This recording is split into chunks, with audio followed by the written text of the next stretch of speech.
13 days, ladies and gentlemen. 13 days. I'm proud to say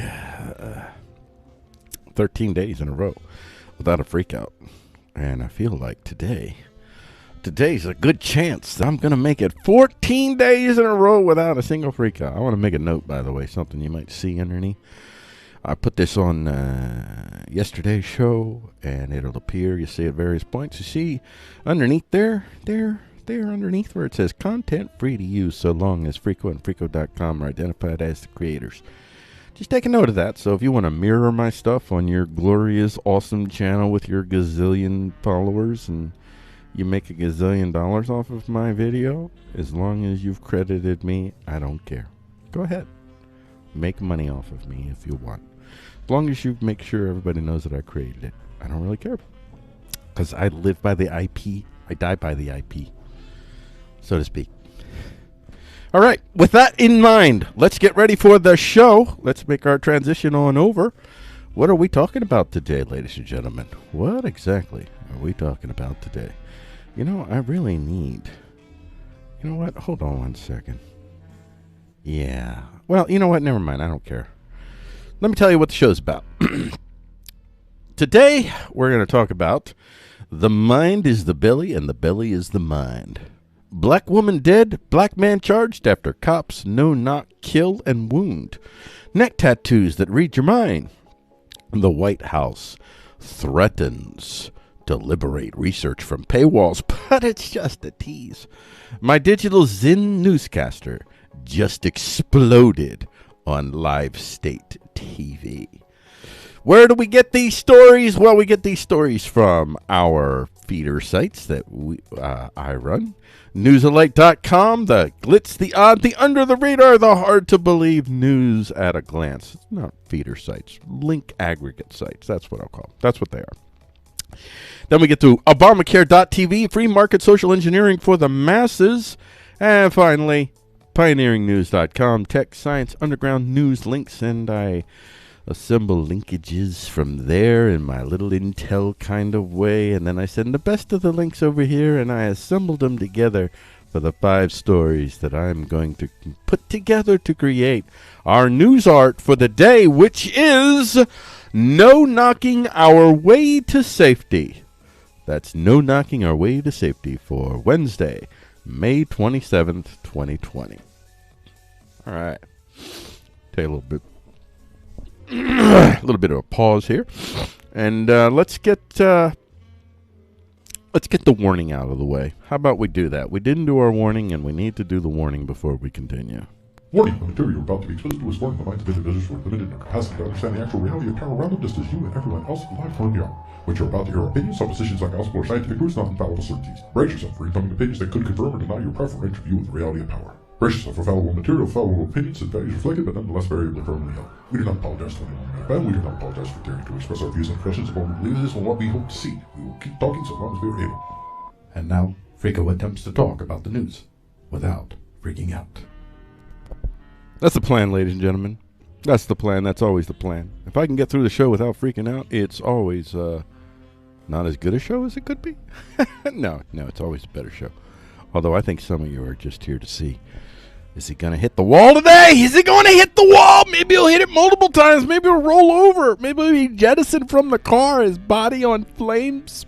On flames? Yeah, on flames. What the heck? And then hits the fence, and yeah, I know what you're hoping for. Let's get to the first segment of the show.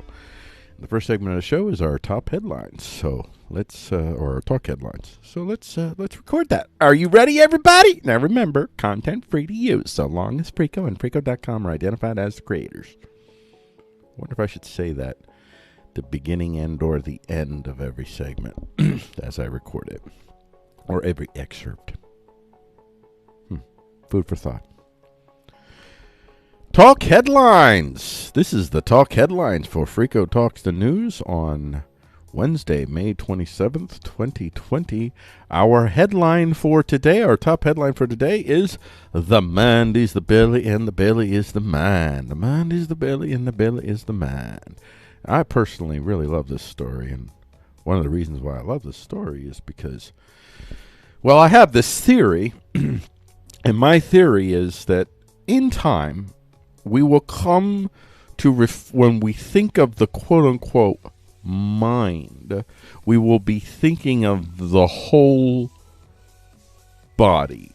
My suspicion is the entirety of the body has some degrees of capacity for self-directed action, let's just say, and has the capacity through various means to influence other parts of the body, to exert some level of power over other parts, because power is simply the ability to influence action. So within the self, there are multiple cells, But these multiple cells, we understand the multiplicity of the human mind, how we have these conflicting interests within us.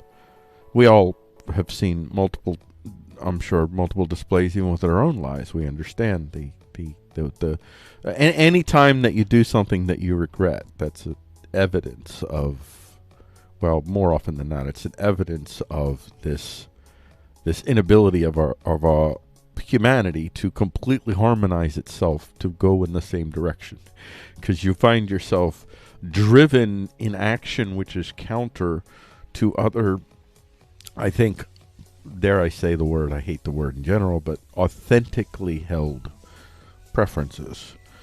So this story is particularly fascinating to me because I think that it offers some measure of, I won't call this proof, but it opens the door to say, hey, maybe we should go a little deeper into this possibility that the entirety of the body is the mind. If we come to understand the degrees to which parts of our body mind might not be, by their very natures, in harmony with one another, we may be able to adjust the way that we work to deliberately build within us what I call the heuristic institutions. These are the patterns of reflexive action that we build up in ourselves based upon a number of factors, many of which we don't even understand. So there's this huge black box of data that's in our lives if we really want to understand humanity. And I'm just going to go with the story here. Scientists explore molecular connections between genetics, gut microbiome, and memory. A new study is among the first. Oh, did I cite this from SciTech Daily? Okay, excerpt from SciTech Daily. Make sure I cite that. Always give credit. Always. Well, I won't say always. Like even for my stuff, if you use an excerpt of my stuff in a montage of a whole bunch of other stuff, no, you don't. I'm talking about if you use the entirety of my stuff, that you would have to credit. But anyway, even when I don't use entirety, I still generally, wherever possible, you always credit wherever you're sourcing, citing. While tantalizing links between the gut microbiome and brain have previously been found, a team of researchers from 2 U.S. Department of Energy national laboratories found a new evidence of tangible connections between the gut and the brain. That's great. See, I would expand this, of course. It's not tangible connections. It's the entirety. I mean, we have just discovered an organ in us called the fascia. And the fascia is a thin membranic something or other that interconnects all of the essential organs within our body cavity.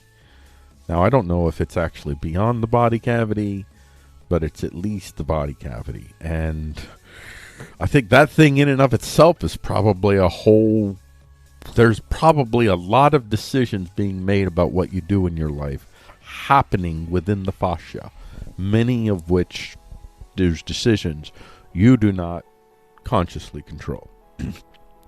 The team identified lactate, a molecule produced by all species of one gut microbe, as a key memory-boosting molecular messenger. The work was published recently in the journal BMC Microbiome. Our study shows that the microbiome might partner with genetics to affect memory, said Janet Jansen, a microbial ecologist at Pacific Northwest National Laboratory. Nope. We're just going with this. We're just going with this. And the corresponding author of the study. Scientists know that mice which have been fed microbes that benefit health, called probiotics, experience several positive benefits. Scientists also know that microbes produce molecules that travel through the blood and act as chemical messengers that influence other parts of the body, including the brain. However, it wasn't clear which specific microorganisms and microbial molecular messengers might influence memory until now. I don't know why that was sinister. Could be sinister. The challenge is that a mouse's unique genetic makeup and environmental conditions also impact its memory and microbiome, says Antoine Snyders. Snyders. I like it. I really like that mix of names. I love it. Antoine Snyders. I think that's a winning name there. Not enough for me to put you in the text notice here like I do for some stories. Sorry. Not that big a note, but still, I like Snyders. I don't know if you pronounce it Snyders, but I hope you do, because I really like that. Snyders! Yeah, I would enjoy if I was in a class and there was a Snyder in the class, and every morning I got to hear, and I would want you to be always late, because I would want the person to have to repeat your name every time. Snyders! All right, late as usual. That's what I want.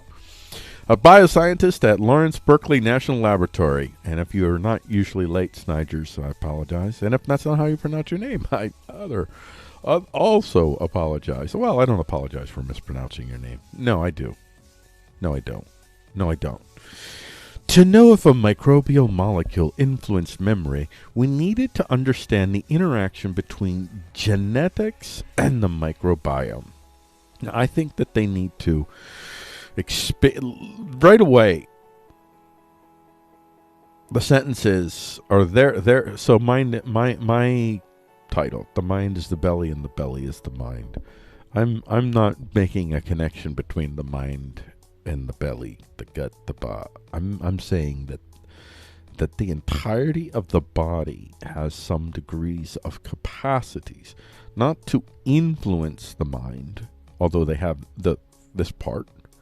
This part processes and builds levels of potential deliberative, and potential reflexive actions.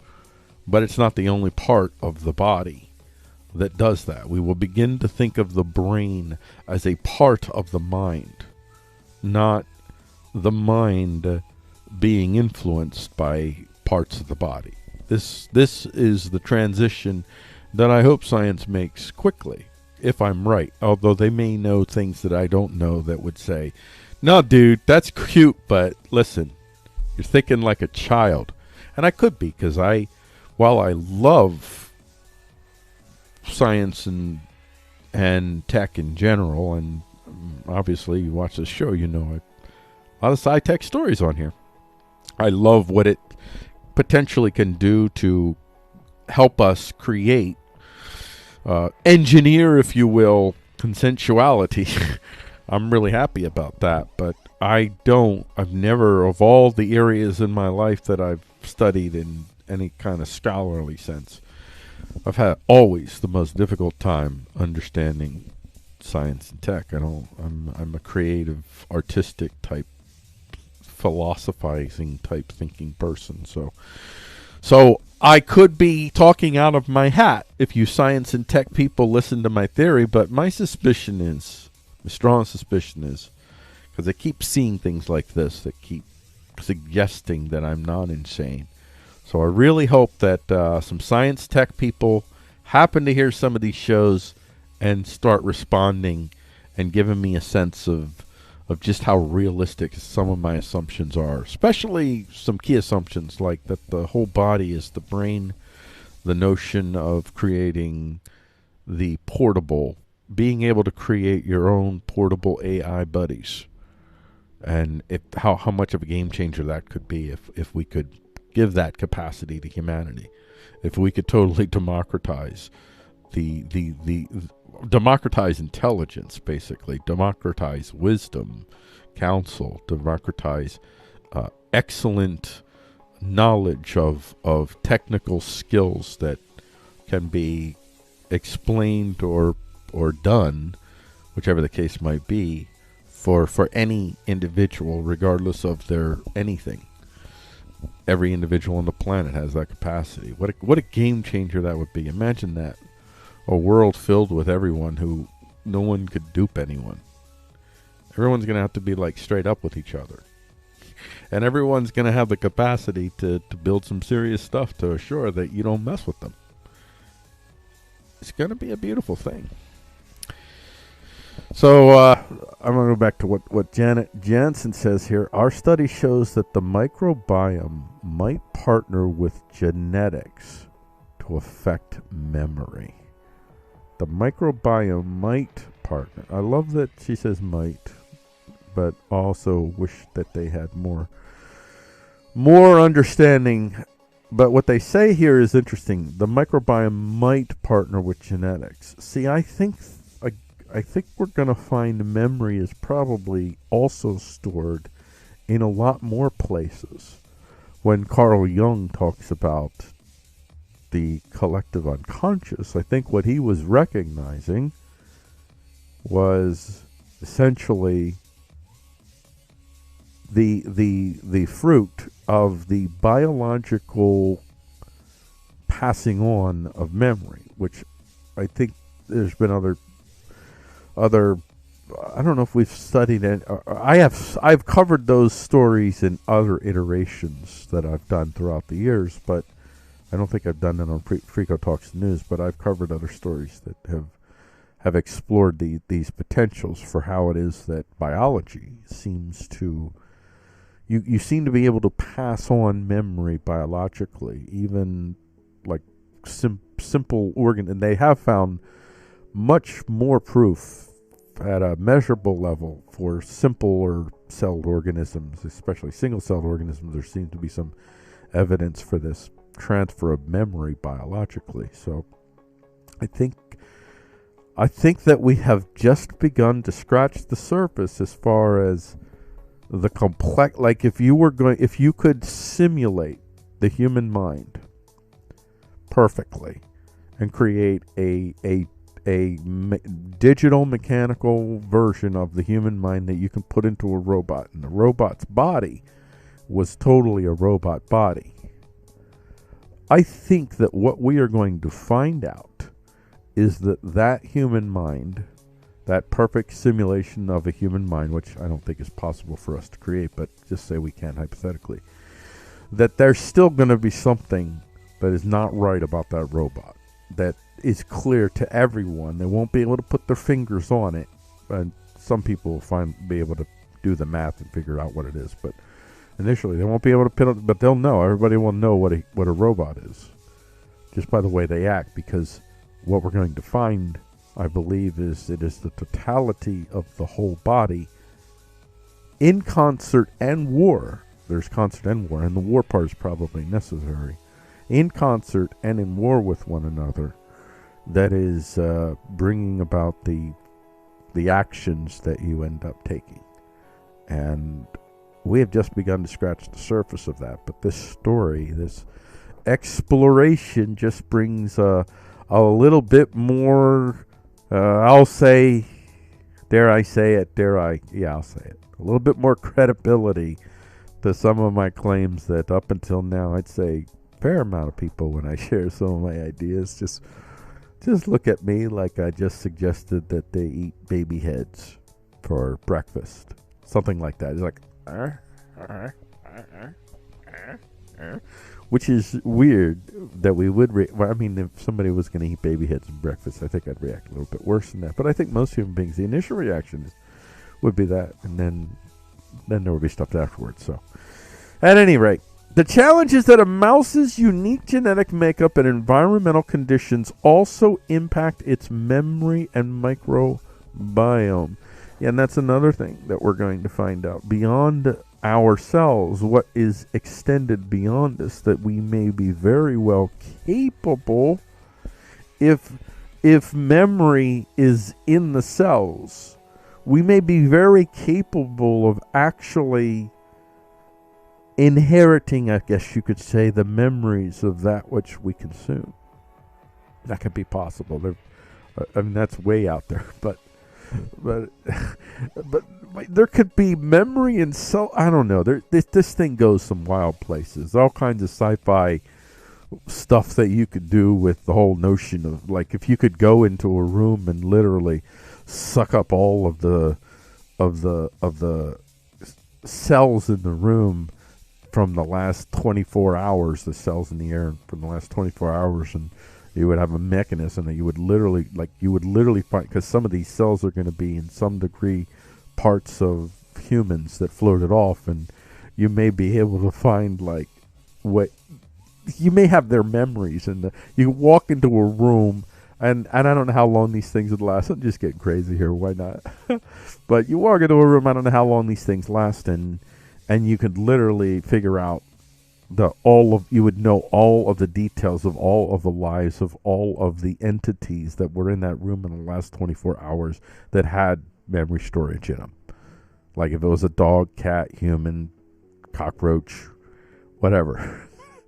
Yeah, maybe someday that will be the reality. I'm going to this weird, wow, privacy. There should be like, listen, man, nobody has privacy. You can't that'll be like what it's like. It's like we all value privacy.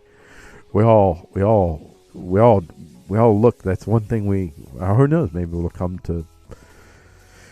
I mean, you could come to a place where, because of the fact that if it was a fact, because of the fact that so many humans would be so fully capable that having other people know that you like to sniff your own butt. Like, well, what are they going to do? What are they going to do about it? Everyone like, well, I mean, yeah, it's kind of gross, but what am I going to do about it? So people would be like, I don't know, maybe I don't know where that would go. But anyway, I'll end it at that. This is about the length of this video. Actually, I wanted to end it at 15 minutes, but this isn't bad. So this is the end of the headline segment. Coming up next is the dialectical, and the dialectical for today is a black woman dead, black man charged after cops no knock, kill, and wound. Just a friendly little dialectical. Nothing controversial on this one. Oh, I didn't do the last end scene for this one. Bummer. I forgot to switch that scene. Oh, well. That's okay. I have added a new thing. Now I got my little transition scenes here. So, got a little spot I could slow down for a moment. Take in the sights and sounds. Take a little sippy. Sip-a-lip-a. Let's do that. We don't have the Hello Kitty water cup today because we're dealing in coffee today. So I'm going to sip on the coffee here. Just bear with me. Enjoy this chill music.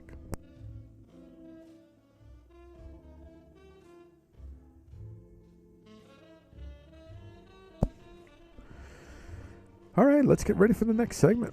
Let's cue this up.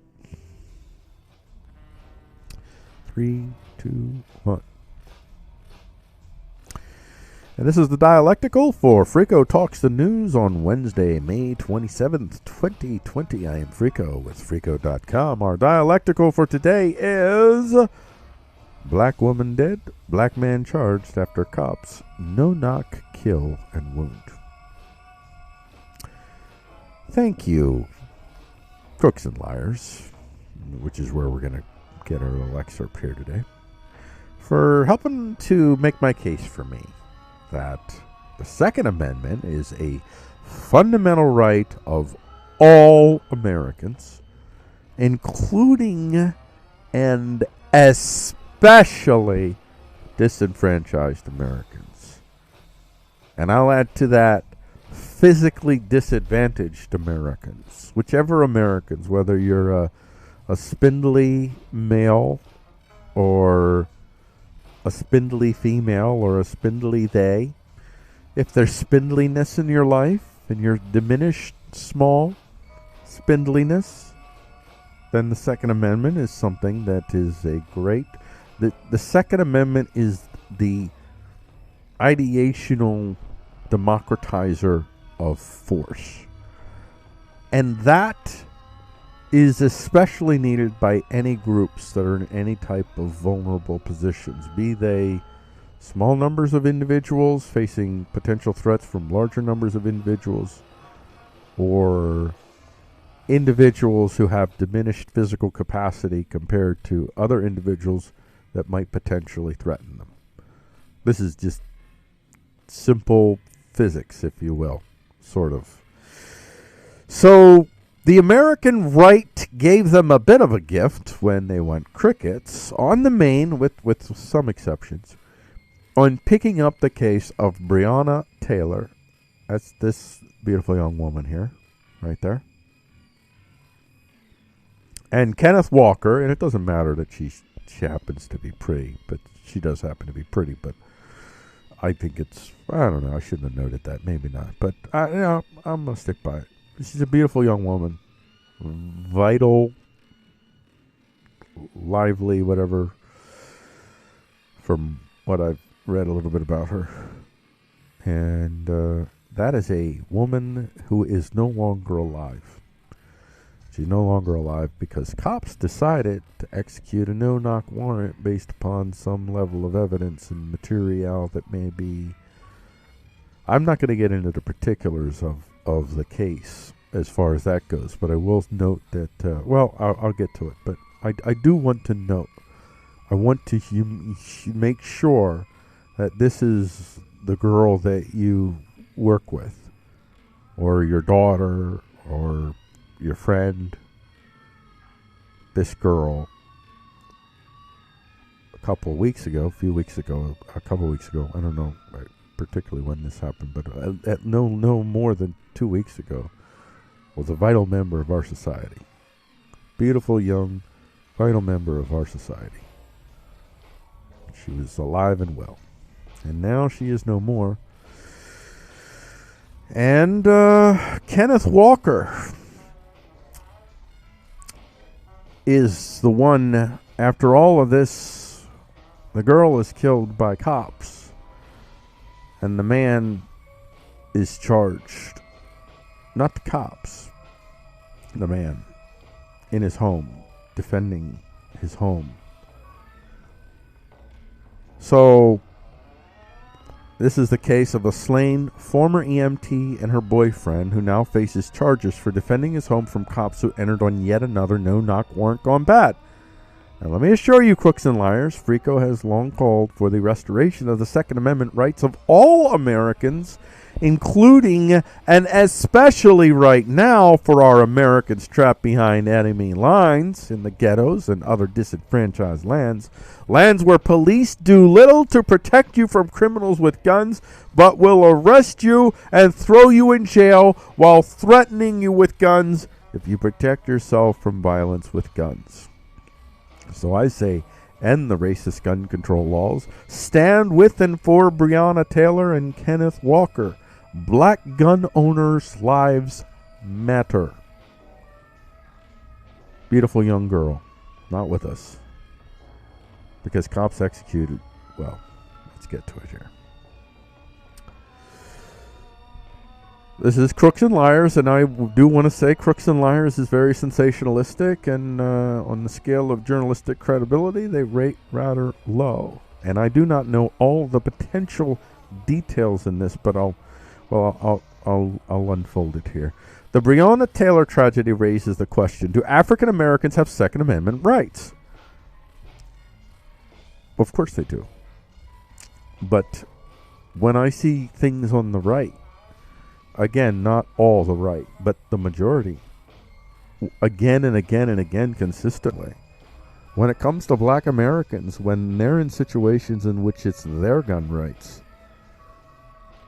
Philandro, I think, is one of the most egregious examples, where Philandro Castillo, where it's pretty clear it was such a fundamental violation of his rights as a gun owner. And this cop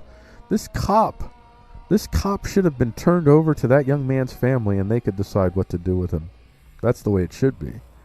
Yeah, you live by the gun, you die by the gun, is what I say. And when cops do this kind of stuff, the family should decide what happens to the cop. When it's such a clear, egregious thing, it's got to be really clear and obvious. No grays, nothing. It's got to be real clear. In this case, pretty clear. What happened in the Philandro Castillo case, that young man was murdered for being black.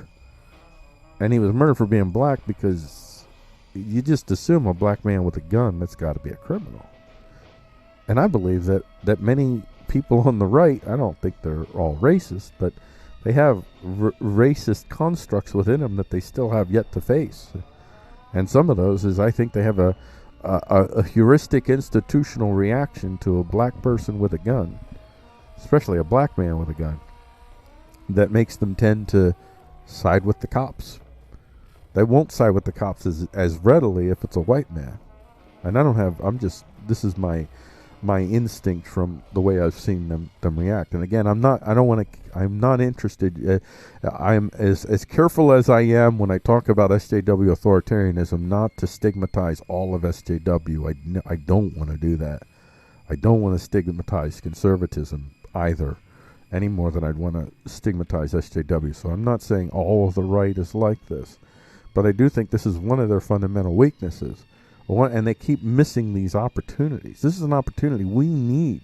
We Americans who support who understand, I'll say, you don't even understand. For whatever reason that you are, there's this large group of people, and they're not just conservatives. I'm not a conservative.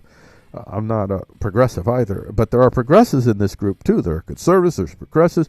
There's many folks from many different beliefs that for various reasons have come to value the usefulness of the Second Amendment as a principle for government to be limited by.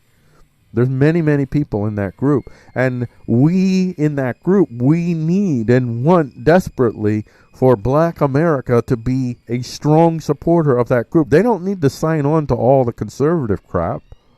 But at this point, this should not be a conservative issue anymore. At this point in our lives, we Americans should fundamentally understand why, unless we're a citadelian or one of the powerful close vassals, we should understand by now why it is that all Americans should have a fundamental right to steward their own force defense in the world. We should want to democratize force. Anyone who is against gun rights for individuals is anti-democratic by their very nature. You cannot say that you are a Democrat in any sense of the term, small d or large d, whatever the case might be, and before the absolute and total monopolization of force by a powerful select few. You can't before that. And that's your fundamental disconnect with your whole, if you're the party of the people, then why do you not trust the people to have the same means of self-defense as the government? Because we are the freaking government. You know that. Theoretically, if we are the government, then a private citizen with a gun is a government official. In point of fact, we're all government officials if we are of the people, by the people, for the people. And that's what I was taught. That's what I was not taught.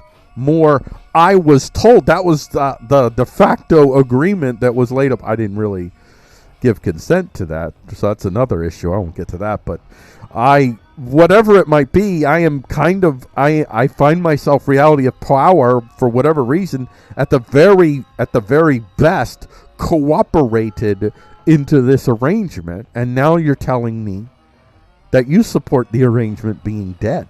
You want a very distinct difference, a fire line between the governed and the governing, and that's not what we were signed up for. That's what I'll say. I didn't sign up. I was signed up though.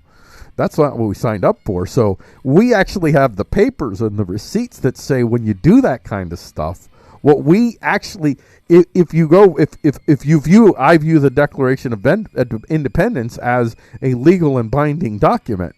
It is what created the American state in the first place. So it is most assuredly part of our legal record. And that legal record right from the start says it is a citizen's duty to assure that government continues to be what government is supposed to be, of the people, by the people, for the people. So anyone opposing gun laws is not of the people. Anyone opposing gun laws is not an American citizen, not in spirit. Maybe in legalistic terms, but not in spirit. They're not an American citizen. They're much closer to China's way of thinking than America's ostensible way of thinking. And this is just another case where you have the right that is, there have been some people on the right that have actually taken this up, so this is not a broad stroke. But largely you have the right that's quiet on this because of their knee-jerk reaction to support the police. And I believe a lot of racist type, I'm not saying they're racist, but they have racist type heuristic institutions that when you associate a black man with a gun, you're much more likely to believe, oh, there's more to this story. You'd be all over this if this was a white man with a white church wife. You'd be all over this. You'd assume the best about them and the worst about the police. I don't want to assume the worst about anyone or best about anyone. I know, because I want to know the facts, but I know enough to know that these no-knocks are just they should only be used in the rarest of cases. And the reason these no-knocks are increasing is because it's much safer for the police to do this. Much safer. They have all the advantage, and they'd rather do that than risk. They elevate risk the more directly and openly that they confront you. But they elevate their risk. They lower your risk. They elevate their risk. And they're all in the business now of it seems like policing in America is just like I'm not saying this is absolutely true, but it seems this way. Every cop just wakes up and says, I don't care what I got to do. I just want to get home tonight.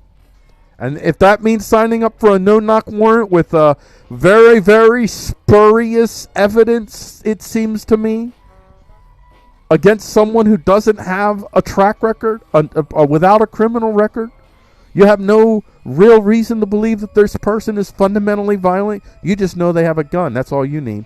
You know they have a gun, and so you're going to amp it up right away. You're going to raise the cost of this engagement significantly for the person that you're going after. The suspect, not the criminal, the suspect.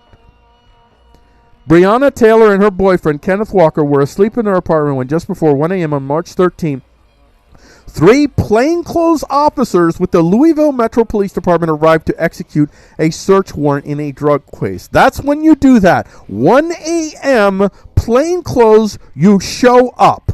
The two believed their apartment was being broken into when police busted through the door. And it's another thing. It's for drugs. It's for drugs. You're not even going after a crime. This is not a crime. This is a state-sanctioned assault on personal use. That's all this is. This is terrorism. This is terrorism. This is an attempt to use terrorism to stop you from doing behaviors that they don't want you to do. Even though you don't directly harm others, it's because in there, what they want to do is they want to control the aggregate. So if it could potentially damage aggregates, they're going to try to prohibit it. Not only that, but they know the poors, because we live ground down lives, we're much more likely to use drugs, and if we are more likely to use drugs, and if we prohibit drugs, that makes it easier for us to control the poors with these laws. That's all that drug laws are. Drug laws, by the way, also born from racism. Their first drug laws started as a means to control certain groups. The marijuana laws emerged because blacks and Mexicans smoked marijuana. White people didn't really smoke marijuana a lot back then, allegedly. And therefore, if they made those drugs illegal, they weren't targeting the white folk. They were just hitting the blacks and the Mexicans, and it made it easier for them to racistly target people.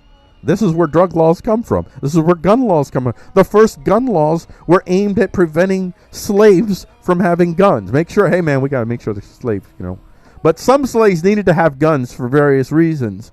For like if they were hunting, if they were trapping or something. And they had very specific rules and regulations as far as how a slave could have a gun. And they had to have papers and all kinds of... This is where all of this comes from. All of these types of laws are aimed wholly at controlling the poors, at enabling the Citadelians to interfere whenever they want with anyone by having these types of laws on the books. Then Crump delivered a powerful call for activism. Crump, we have to remember that black women's lives matter too, equally. And so if you ran for Ahmed, you need to stand for Bree, because when you look at these two cases and the issue, it's just unbelievable. Never have I seen two cases, Joy, that's such a vivid distinction of self-defense in black and white. When you think about the killers of Ahmaud Arbery, who executed him in broad daylight. There was a video, and when the police came to them, they said self-defense. And when they said that, they were not arrested. They were allowed to leave and go home and sleep in their beds peacefully for 10 weeks.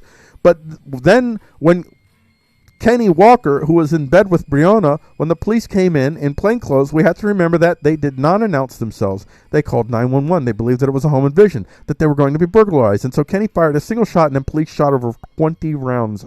I mean, from the front door, from the back window, from the patio. They were so reckless, Joy, that bullets went into their neighbors' apartments. Yeah, this is the cops. They don't care. They have so little accountability. These cops that did this, these cops should be handed over to this man's family, to this woman's family, and they should decide what to do with the cops. It's up to them. They have total license to do what they want. Yeah, you're at their mercy now. You had no mercy on their family member. Now you get no mercy. If they want to give you mercy, that's up to them. But it's up to them. You're going to have to go before them and plead for your life. That's the way it should be. At least I think that's the way it should be. There's so little accountability to these police when they do things like this. They will get paid leave at the very most. And most likely, nothing will happen to any of these cops. And they'll still be out there. The same police that did this, the same human individuals, don't call them police, these individuals, these human beings, you and I, fellow poors, by the way, almost, I'm sure, you're not going to get a Citadelian that's going to be working the cop job.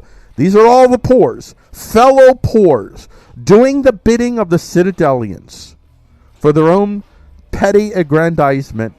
They get very little for it, though. Again, their perception of living the good life is diluted because we're all basically living in a giant shit bowl, and some of us are on top of the shit, and we think that's a good life.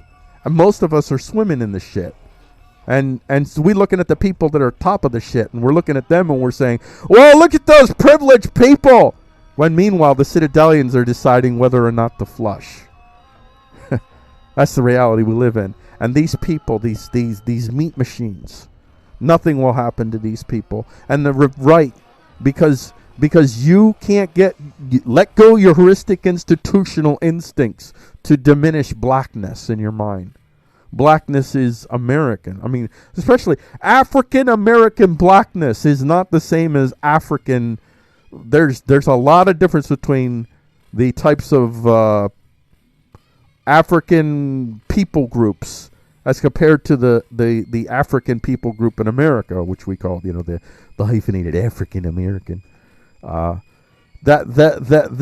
These folks are distinctly Americans through and through. Like, yeah, they are America.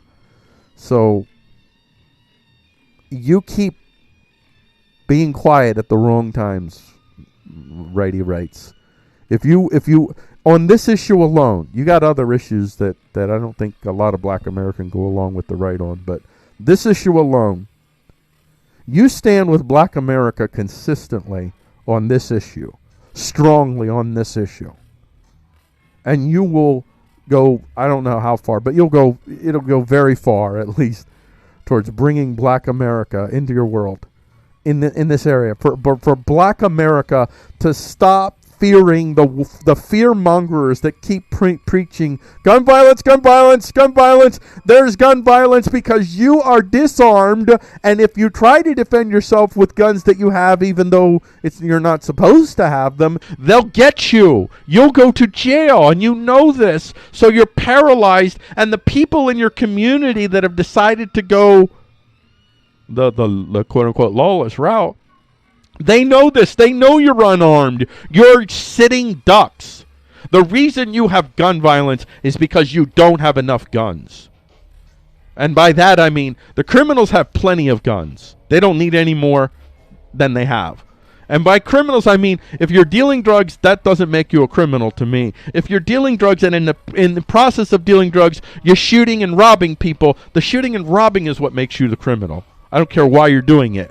That's the part. So, and the people that are dealing drugs, the ones that are doing that, yes, they're criminals. The criminals have plenty of guns. We'd want them not to have guns. The people who are not criming have no guns.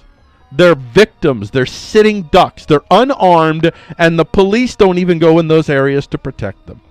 That should be an outrage to white, conservative, pro-gun America. Our black brothers and sisters are unarmed. How are we still putting up with this? This is a crime against humanity. Free black America. Lift the gun laws from off of their necks. Let them defend themselves. They'll clean this crap up in no time. No time. That's my theory. And I think I'm going to end this section here. And no, that is not a freak out, by the way, ladies and gentlemen. That is totally within the realms of, nope, not a freak out. So we're still heading towards 14 days, just so you know. Not a freak out. Now, coming up next is the Talk Focus. And the Talk Focus for today is neck tattoos that read your mind. But I do want to say this. I'll say this before I leave this. I'll say that I wasn't even close to a freak out. I was in the neighborhood, though. I had stumbled into the neighborhood and I started to see some angry faces in windows as I was driving down the street. I was like, wait, am I in a neighborhood of freak out? I was like, yes, you are. So I backed out. I backed out of freak out land. I didn't go there, but I think that this warranted the level of viscerality that I added to it, and it was well within the range of I'm going to say righteous viscerality. So if you're on the right and you're listening to this, just stand up for Black America for a change, and you might just change the world.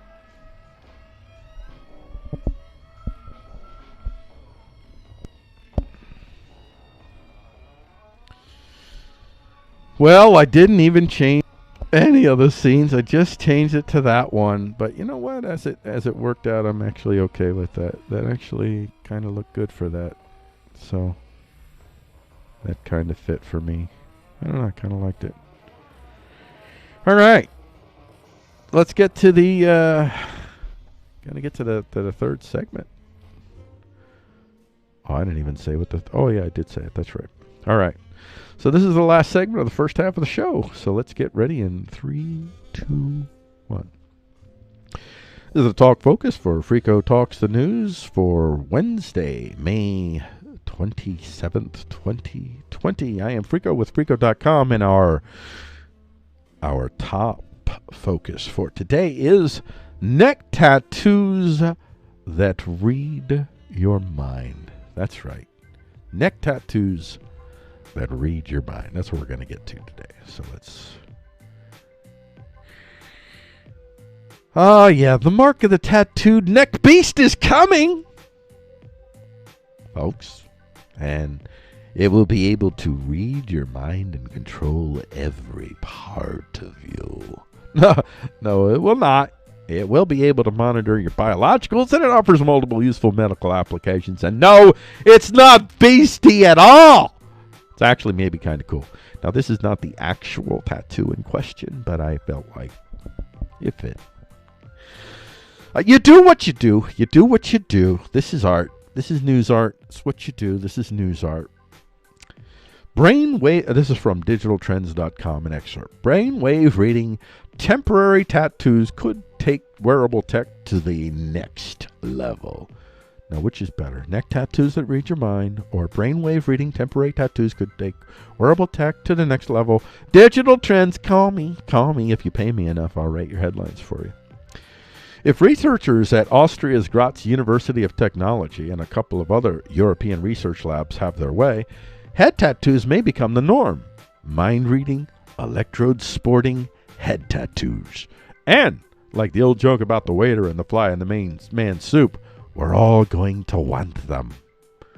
I don't get it. I don't get it. This is stupid. This doesn't make sense. I got to stop and pause for this. Head tattoos may become the norm. Great. Mind reading, electrode sporting head tattoos. And like the old joke about the waiter and the fly in the man's soup, we're all going to want them. I don't get it. Who thinks that head tattoos in and of themselves are horrible?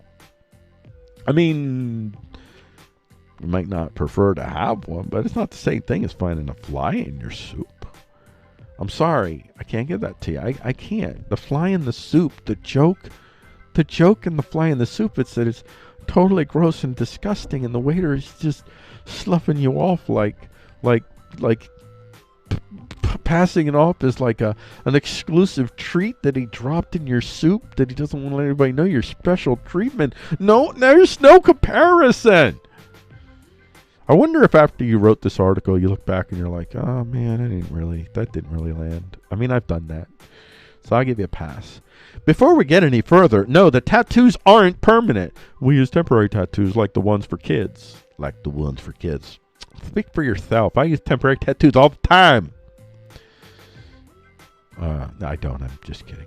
Essentially the same that you would use to transfer a cartoon or a drawing for creative purposes onto your skin.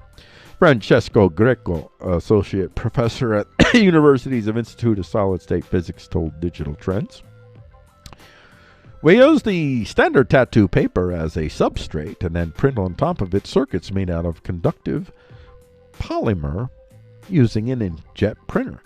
The recipient sticks one or more of these adhesive tattoo electrodes onto their scalp. The tattoos can then be used to record high-quality electroencephalography brain signals fresh off the scalp. No. In contrast to gel electrodes, there is no need for a liquid interface, and the tattoos cannot dry out. Even hairs growing through their ultra-thin membrane don't stop them from effectively performing their job. That's just scratches at the surface of the potentials for a delightful product such as this. We use the standard tattoo paper as a substrate and then print on top of it circuits made out of conductive polymer using... Wow. So, I mean, well, does it look like anything?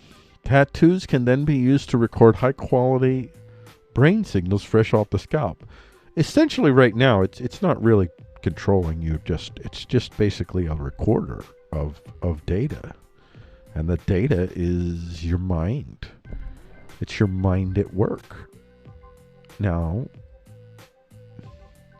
as we begin to understand how memory is stored into cells, and then we understand like the internal structures of how, like if we learn the code for what makes a memory. This string of code is a walk code, walk like this, what, you know, like game programming, game code. We could literally engineer human beings to be what they want to be by creating in them the type of memories that would build the heuristic institutions that would make them who they want to be. So this is what the tattoo looks like. The recipient sticks one or more of these adhesive tattoo electrodes onto their scalp. The tattoos can then be used to record high-quality brain signals. Let's see, I'll just say high-quality brain signals. That's enough. Yeah. Well, the tattoo electrodes are not exactly invisible. Anyone shaved bald and sporting a small circuit board glued to their head has a funny habit of being conspicuous. Not really. Not today. I mean, that may have been true like last week, but not anymore. After this past week, I think that everyone can say that anybody walking down the street with a get-up like this is like, oh, Friday or Thursday or whatever day it is. You just look at them and you say, that's just your way of acknowledging that's life now. It's kind of acknowledging, okay, I acknowledge that it's a little bit of a difference, but I also acknowledge now that that difference is now to the point where, oh yeah, this is a thing now. Well, I'm fine with this now.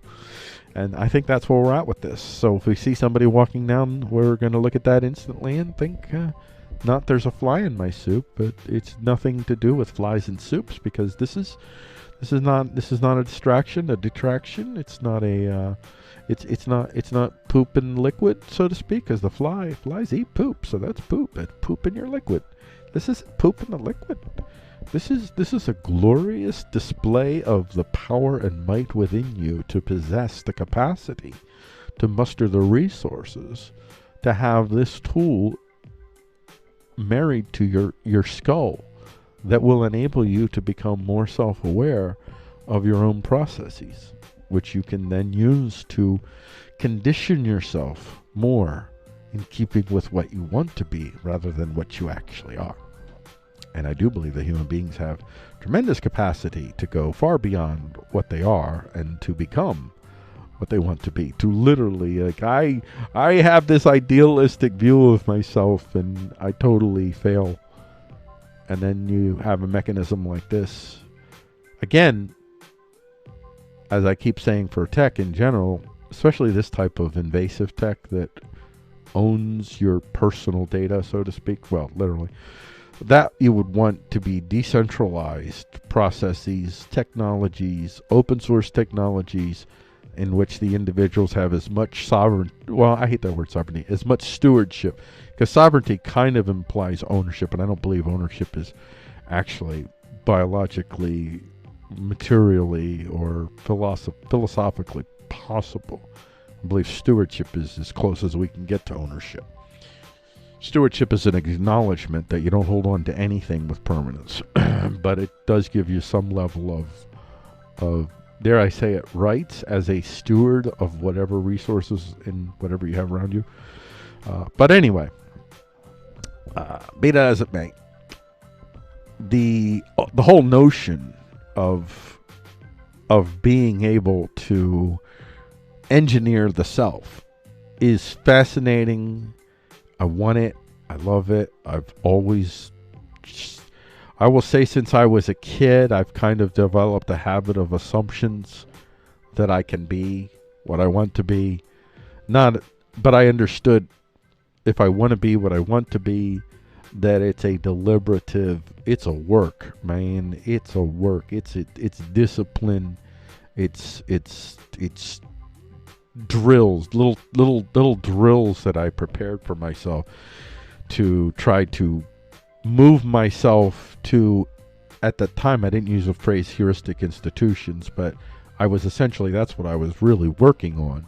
I understood what I call now the heuristic institutions. I understood the individual's capacity to make oneself anew is not entirely, but significantly, mostly limited or expanded in opportunity by their capacity to condition the heuristic institutions within them. The parts of themselves that produce the most reflexive, impulsive, emotion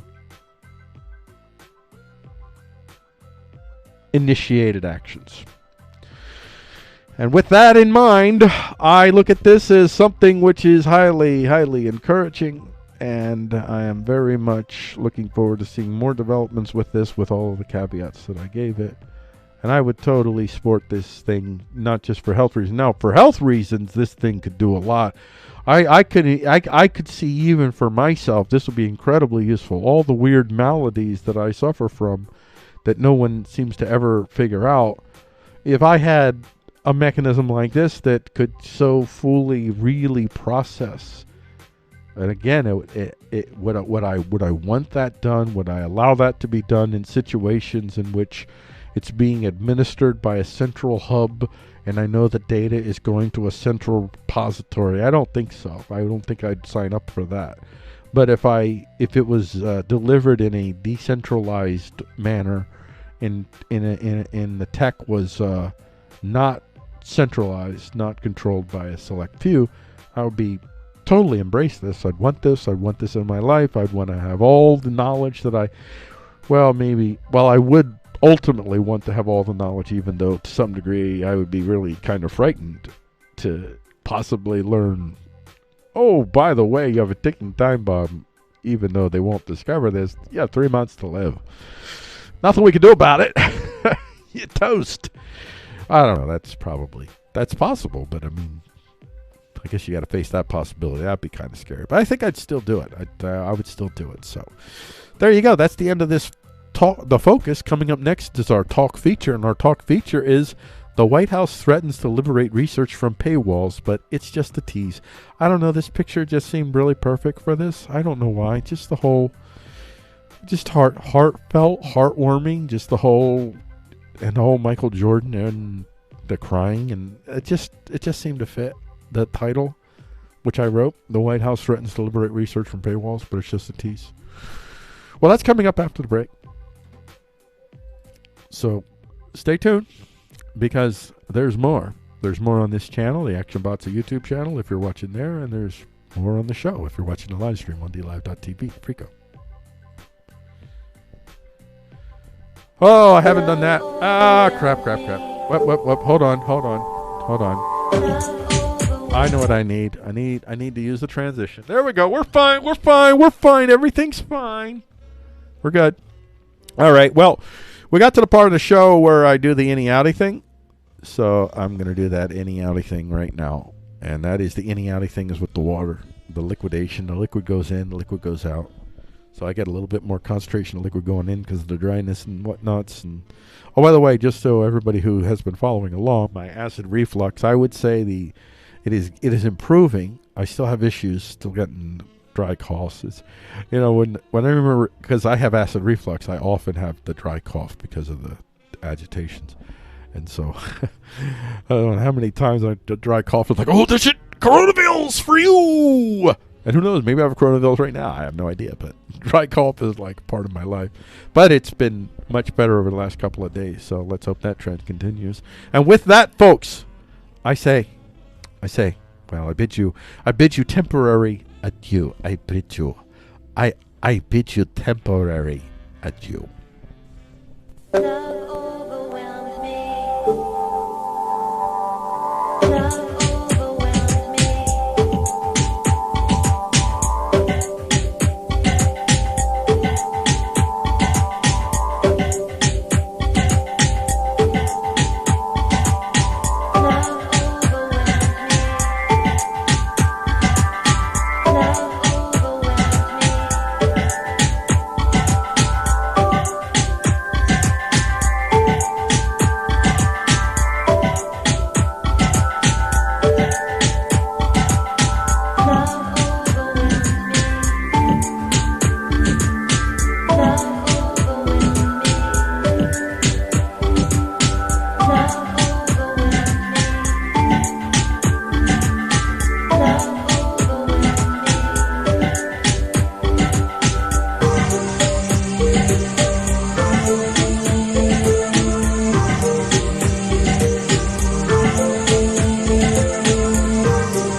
Love overwhelmed me. Ooh. Ha. Oh boy. I am back, but I am just barely back. I don't want to describe to you what happened during the break, but it was an encounter with something that caused a coughing fit. I don't know how many times I end up with a coughing fit during the break, but I mean, not more often than not, but more often than I would care to. It's like, it's almost at this point, it's like I have a psychological thing. All right, you're not going to have a coughing fit or anything right before the break this time.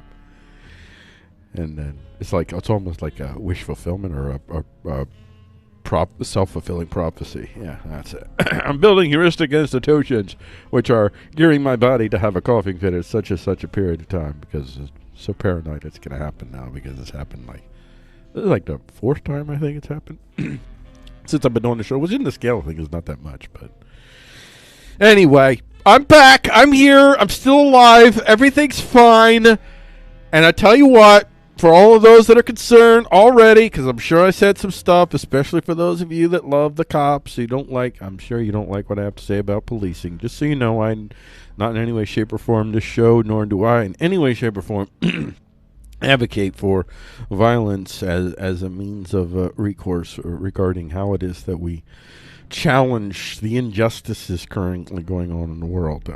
Civil disobedience is one thing, but acts of violence, I'm just telling you, it's just, you're just going to keep creating the same type of vehicles of power that psychopaths have all the advantage in participating in. So you're just going to create one group of you're going to replace, basically what you'll end up doing is you'll replace some of the surface, the visible psychopaths with new visible psychopaths. But fundamentally, most of the people behind the psychopaths will still be there. That's pretty much what you'll end up if you go down that path. So for very pragmatic reasons alone, I am vehemently, violently opposed to violence as a means of... Okay, that's good. I'm going to do that. I think I'm violently opposed to violence. There you go.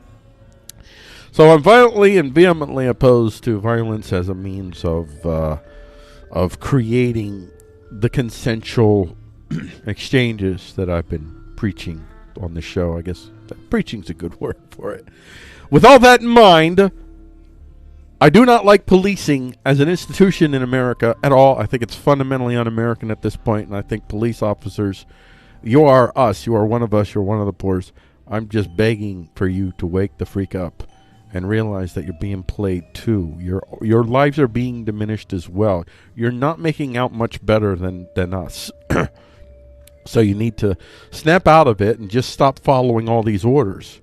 Come to discern what the Bill of Rights really are and limit your actions according to that, no matter what your bosses tell you. You do that. You do that, and you'll change the world. At least as far as moving us towards consensual exchange will be concerned. I mean, I'm not saying that'll ever happen. I mean, the chances of that'll happen are slim to none, but there it is. I can't say I never said to you, or nobody ever said to you, listen, dudes, there's a way. Nobody wants to kill you. Nobody wants your lives to be destroyed. Nobody wants you to stop being part of America. But stop following orders. Join American, we American poors, because you are we American poors. So I know you cop folks, you folks that really love the polices and the policings and whatnots, and you probably don't like hearing the stuff I say, but for you specifically, this particular moment, I say this. Warning, the material about to be exposed to is foreign the minds of individuals who are limited in their capacity to understand the actual reality of power around them, just as you and everyone else alive from beyond. What you're about to hear are opinions, suppositions, like gospel or scientific proofs, not infallible certainties. Brace yourself for incoming opinions that could confirm or deny your powerful right to view of the reality of power. Brace yourself for fallible material, fallible opinions, and values reflected, but nonetheless variable and firmly held. We do not apologize to anyone in our we do not apologize for daring to express our views and impressions of what we believe is and what we hope to see. We will keep talking so long as we are able. And now, Frico attempts to talk about the news without freaking out. You know, that's the plan, ladies and gentlemen. The plan generally is that I talk about the news without freaking out. And that's what... Pardon me. Wow, that came from a gomber deep down within. A gomber deep down within rose from within. Well, anyway. Let's get back to the show. Let's get ready. We're going to do our talk feature next. And I've got that puppy lined up and ready to go. So we don't... Okay. Yeah, we don't need to delay it. And we'll start recording in 3, 2, 1. This is a talk feature for Frico Talks the News on Wednesday, May 27th, 2020. Our feature for today, the White House... Oh, I got the wrong... Why does that say news poem? Ah, I see what happened here. Aha! All right, no problem. The White House threatens to liberate research from paywalls, but it's just a tease. In the field of research, U.S. tax dollars contribute to the creation of 200,000 plus research papers a year. Currently, U.S. policy allows for the researchers to create paywalls that give access to these same papers. In a teasing gesture, the Trump administration recently hinted it might soon start to make these researchers publish their papers to the public. Public dollars. Public disclosure. And this is an excerpt from sciencemag.org. Will Trump White House tear down journal paywalls? Many anxiously await a decision. Scientific publishers, universities, librarians, and open access advocates are waiting anxiously to see whether the Trump administration will end a long-standing policy and require that every scholarly article produced with U.S. funding be made immediately free to all. Immediately free to all. Such a mandate has long been fiercely opposed by some publishers and scientific societies that depend on subscription revenues from journals.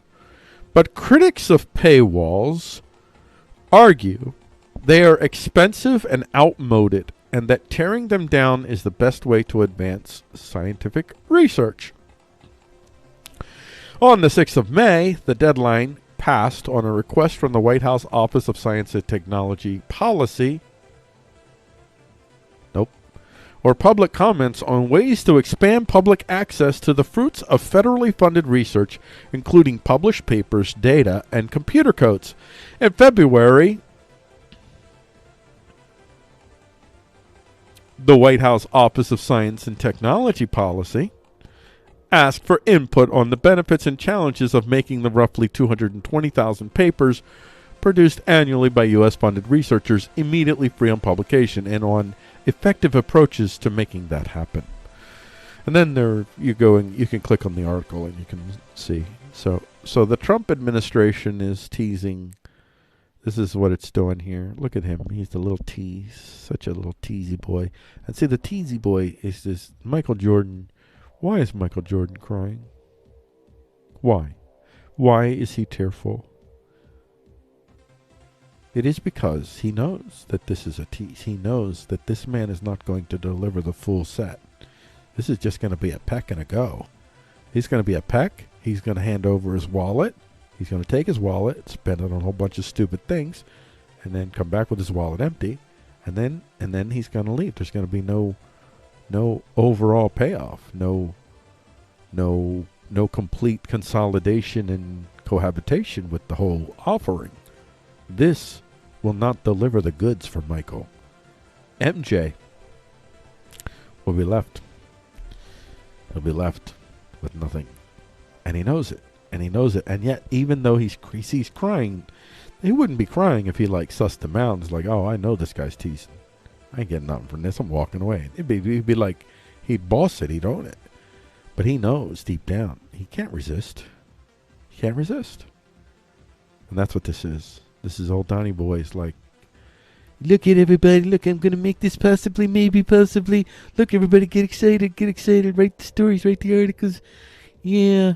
And then 3 months later, everybody's forgotten about it, and Science Mag writes an article that nobody really pays attention to.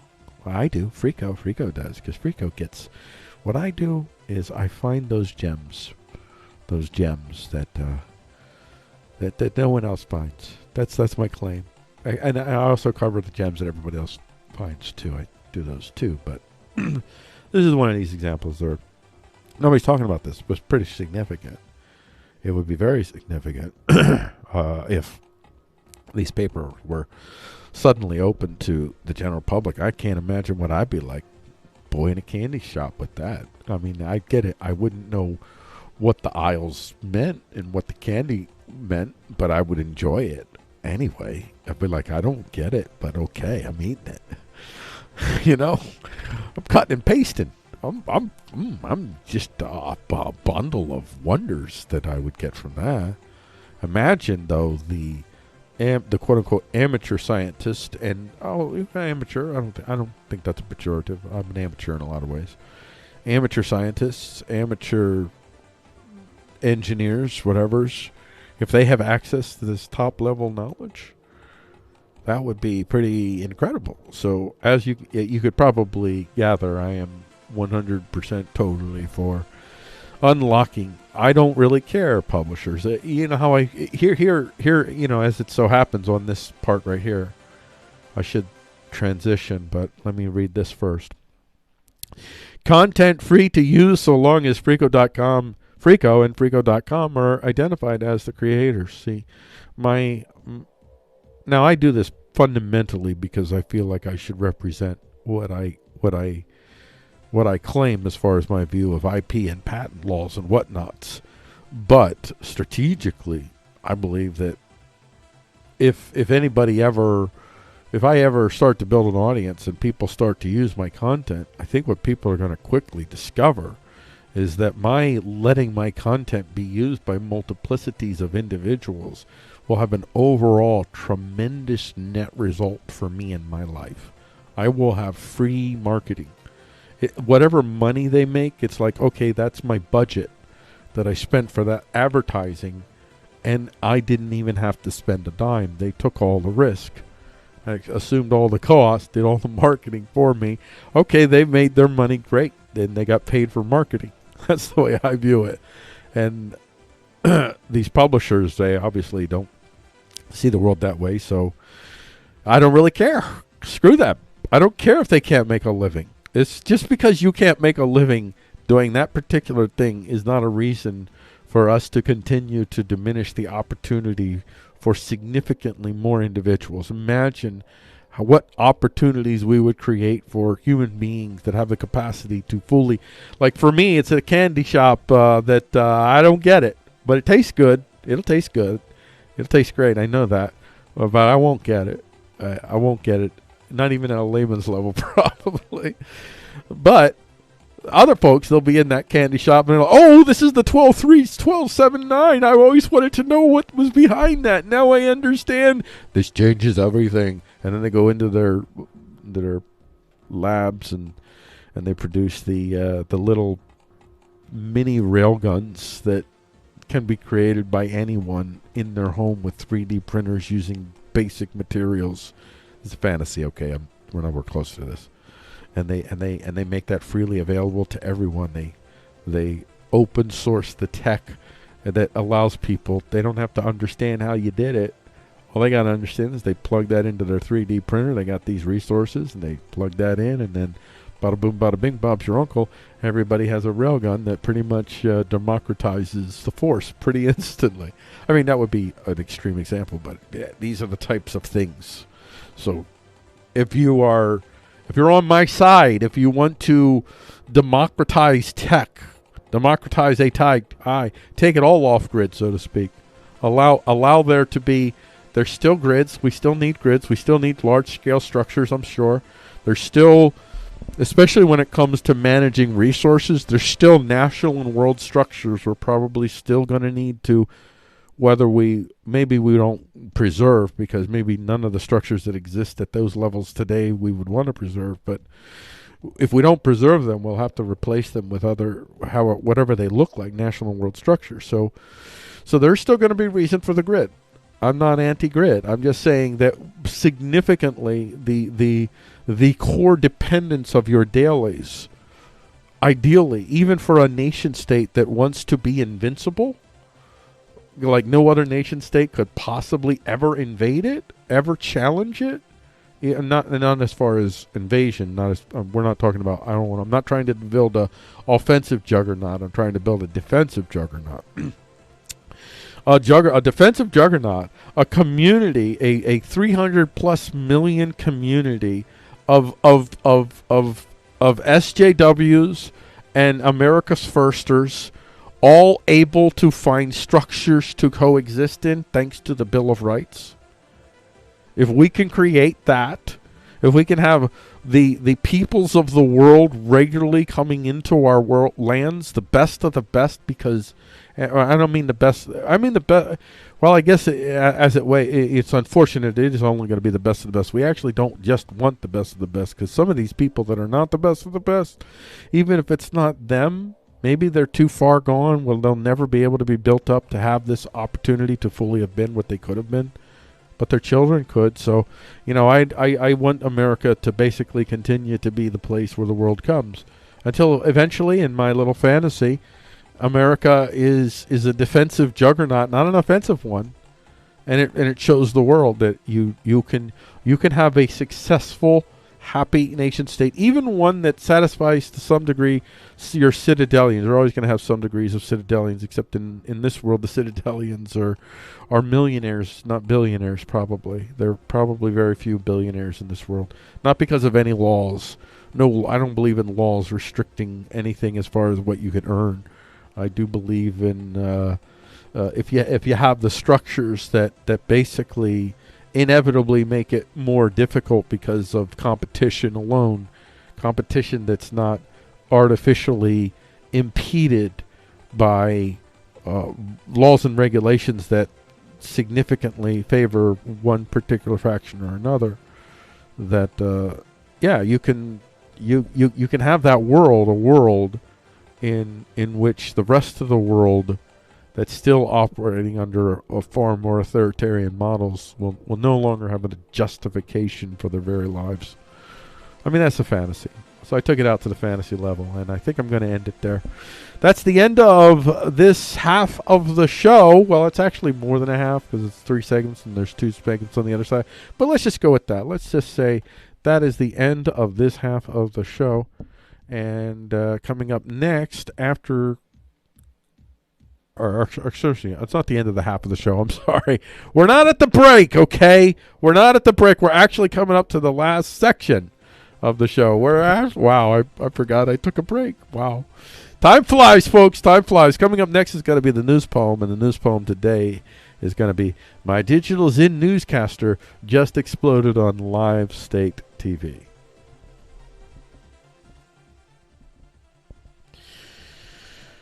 Whew. Oh boy, I really gotta learn this changing transitions here. All right, so we're getting ready for the last segment of the show. I'm gonna take some coffee in me. Wake up. I gotta say, I really hope that I see some improvement in numbers to justify doing the show.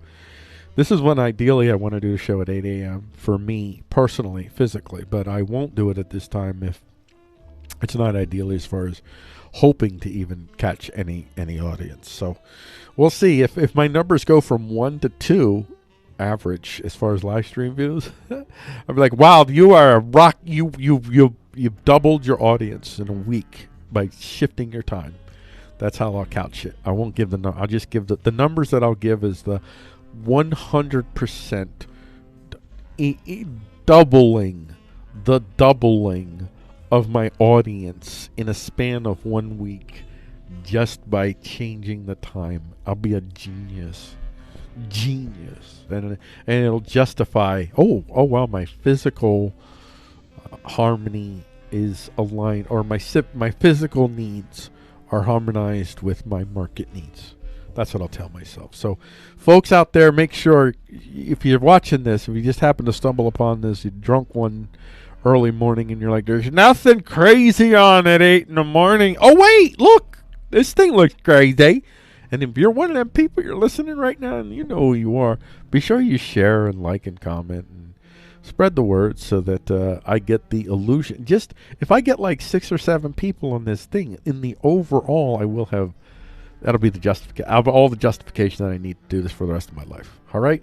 6 or 7 human beings could fundamentally change my life right now. Make it happen. Share, like, make this boy's dream come true. That he can, do that. All right, let's get to the last section of this fun show. And that's going to be our news poem here. Get this lined up, and we're going to record in 3, 2, 1. This is the news poem for today for Frico Talks the News on Wednesday, May 27th, 2020. Our news poem for today is My Digital Jin Newscaster Just Exploded on Live State TV. News first, poem follows. China develops world's first, this is from znews.india.com, news.india.com. That's a new one that's shown up for me.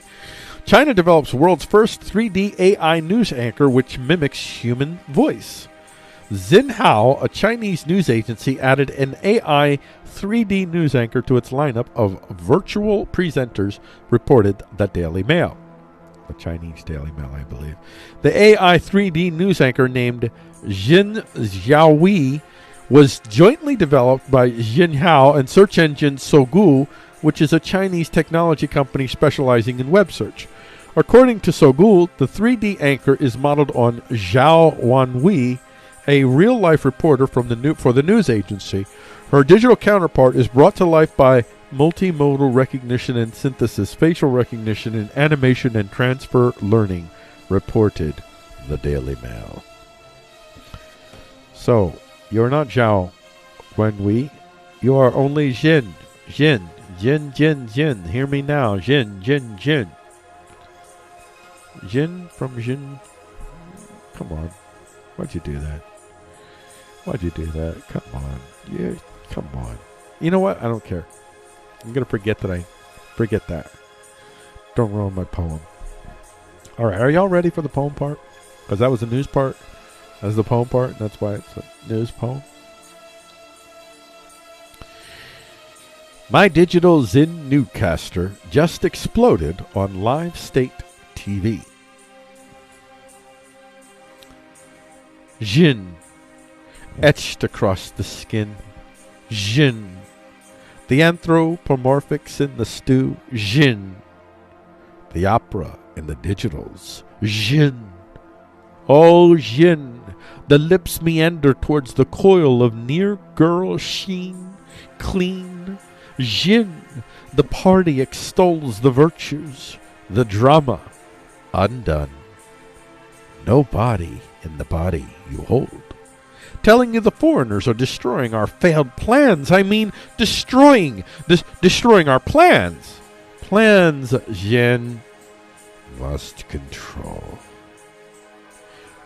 The outer shell is hung with slightly out of reach smooth. The mouth, it loads the words into a pattern of indifference flow. But no, Jin, tell me no, so I stay in my house. Jin, the moon spins her long threads of white jade strands into the spires that hold up Notre Dame until they don't. That load. But Jin could not yet report said document. Process. I am Jin. I put my mouth around the word illegal and a flash of the code suddenly compels me to explode. You cannot stop the signal.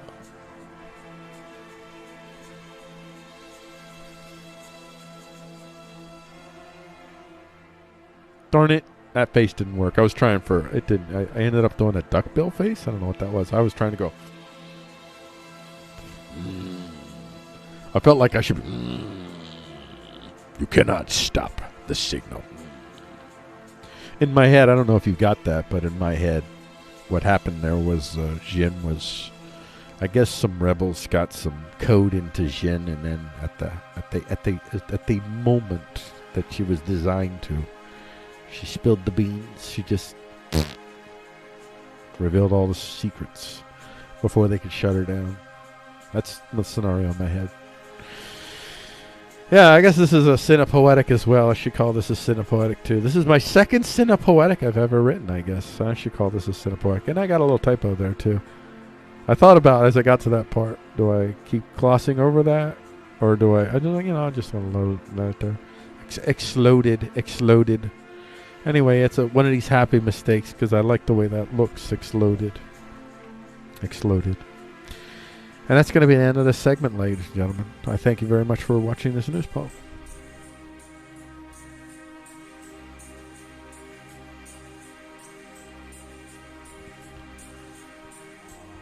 Alrighty then, ladies and gentlemen. That is going to be the end of the show. I thank you very much for joining me in this show. I feel like went a little bit long on the first and second segments. But all in all, I'm okay with it. I feel like I'm getting a bearing on this, even though this show doesn't exactly reflect that yet. But I'm closing in, ladies and gentlemen, on becoming the greatest podcaster of all time. It's going to be one of these things where you're not going to see it, but on that Tuesday show, next Tuesday's show, June 2nd. Actually, you know what? I'm gonna change things. I'm going to up things. I'm going to be bold. I'm going to stick with Monday now.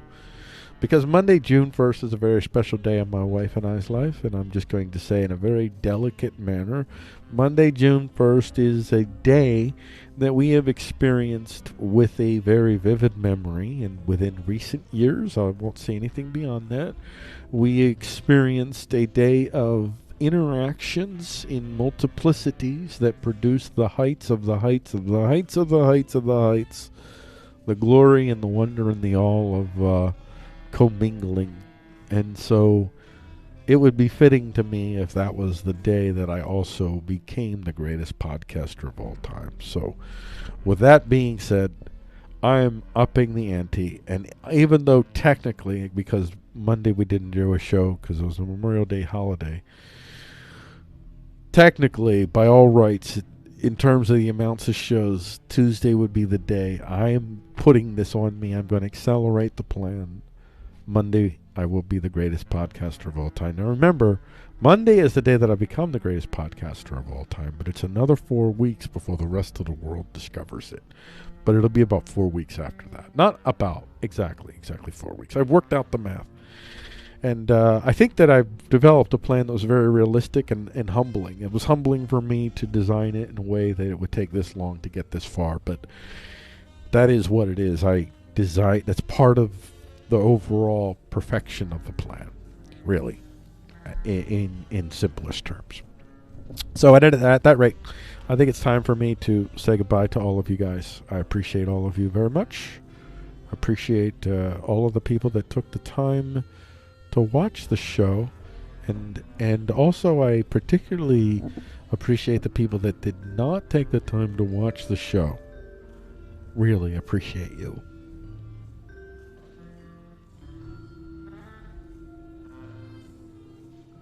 Love you. Love you all. Good night, everybody. Thank you for engaging with this material presented. As usual, remember your views, your suppositions do not make you subhuman, nor do they permit you to subhumanize others. No humans were harmed in the making of the show, and we extend no wish of harm in anyone who hasn't directly harmed or threatened to harm others first, no matter how reprehensible we find your views. We will see you in the next Frico Talks, where Frico attempts to talk about news without freaking out.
It's not